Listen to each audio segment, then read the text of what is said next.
결혼식에서 신랑과 신부가 반지를 서로 교환을 합니다. 이는 새로운 관계가 탄생했다고 선언하는 것입니다. 즉, 새 언약이 체결되었다는 것입니다.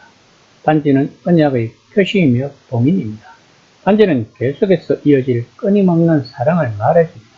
하나님은 아브라함과의 언약 관계를 시작하면서 반지와 비슷한 것을 주셨는데 그것이 바로 할례라는 표현입니다.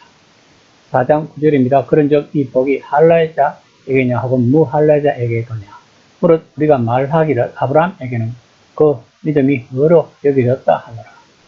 할례와 무할례의 논쟁은 갈라디아서의 논쟁 배후에 있는 커다란 문제였습니다. 유대인 그리스도인들은 아브라함 가족의 완전한 구성원이 되기 위해서는 할례를 받아야 한다고 이방인 핵심자들을 설득하려고 했지만 바울이 그럴 필요가 없다고 단호히 주장했던 것입니다. 창세기 17장 11절에서는 할례를 하나님과 아브라함 사이에 맺어진 언약의 표로 선언합니다. 그러므로 바울은 그 말씀을 언급하면서 할례를 일컬어 아브라함에게는 그 믿음이 의로 여겨졌다고 말한 것입니다. 즉 언약에 속한 신분이라는 것입니다. 4장 10절입니다. 그런즉 그것이 어떻게 여겨졌느냐?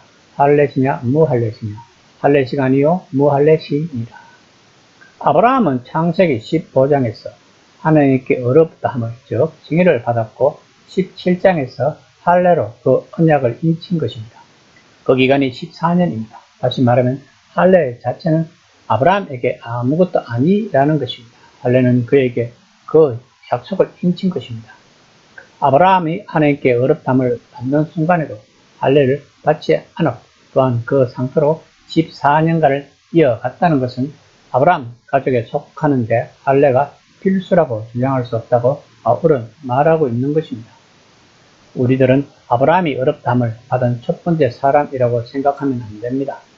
아벨과 에녹, 노아와 같은 다른 사람들도 하나님 앞에서 동등하게 어렵다 하심을 받은 것입니다. 그러나 하나님께서 사람들을 어렵다 하시는 방법을 뚜렷하고 노골적으로 확정시킨 최초의 경우는 아브라함이었던 것입니다. 전에는 그것이 법률적 방식, 즉 칭의로서는 선언되지 않았던 것입니다. 4장 11절입니다. 그가 할례의 표를 받은 것은 무할례시의 믿음으로 된 의를 인친 것이니 이는 무할례자로서 있는 모든 조상이 되어 그들도 의로 여기심을 얻게 하려 했습니다. 바울은 이방인 배신자들이 할례를 받고 스스로를 민족적 이스라엘의 구성원으로 여겨야 하는가에 대한 대답은 분명코 아니라는 것입니다. 아브라함은 할례 받지 않을 때도 모든 믿는 자의 아버지였습니다. 그러므로 이방인 배신자들 역시 오직 믿음을 기초로 언약 안에 있다는 것입니다. 4장 12절입니다. 또한 할례자의 조상이 되었나니 곧 할례 받을 자에게 뿐 아니라 우리 조상 아브라함이 무할례시에 가졌던 믿음의 자취를 따르는 자들에게도 그러하니라. 바울은 아브라함은 할례자의 조상이라고 말하면서 확실을 붙입니다. 여기서 말하는 할례받은 사람이란 단순히 할례만 받은 것이 아니라 아브라함이 아직 할례받지 않았을 때 가졌던 믿음의 발자취를 따르는 사람입니다. 바울은 아브라함 가족을 두 가지 방식으로 정의했습니다. 첫째, 바울은 유대인만이 아니라 이방인, 특히 복음을 믿는 이방인도 포함할 수 있도록 아브라함의 가족을 개방합니다. 둘째, 그러나 그 가족 범위를 좁혀서 모든 유대인을 자동적으로 포함하지는 않는다는 것입니다. 유대인은 물론 한영 같습니다. 또한 바울은 이 편지 뒤에 가서 하나님이 유대인에게 더 많은 것을 원하신다고 주장합니다. 그러나 그들 역시 복음을 받아들이는 기독교 신앙이라는 표시를 붙여야 한다는 것입니다. 우리는 여기서 바울이 반유대주의가 아닌가 의심할 수도 있습니다. 그러나 바울은 죽을 때까지 유대주의자였다는 것을 알아야 합니다. 바울은 자기가 분명을 잊고 유대인을 떠났을 것이라는 비난을 단호히 거부합니다. 도리어 아브라함의 가족에 속한 것은 믿음을 기초로 한다고 분명히 말합니다.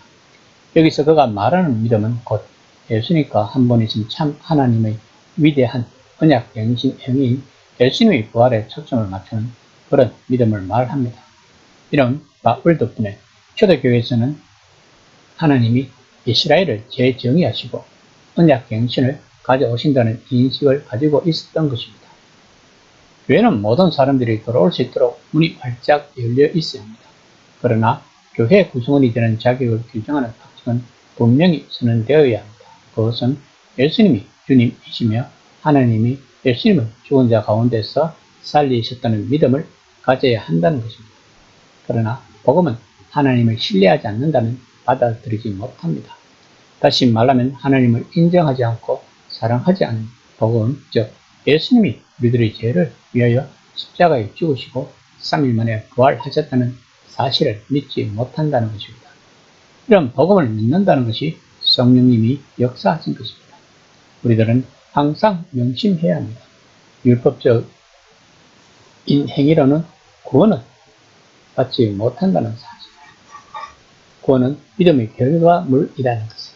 다시 말하면 하나님에 대한 믿음이 있고 신뢰가 있다면 하나님이 주신 율법을 지킬 수 있는 능력이 생긴다는 것입니다. 이 또한 성령님의 능력으로 이렇게 믿음으로 율법을 지키려고 하는 과정이 성화의 과정이라는 것입니다.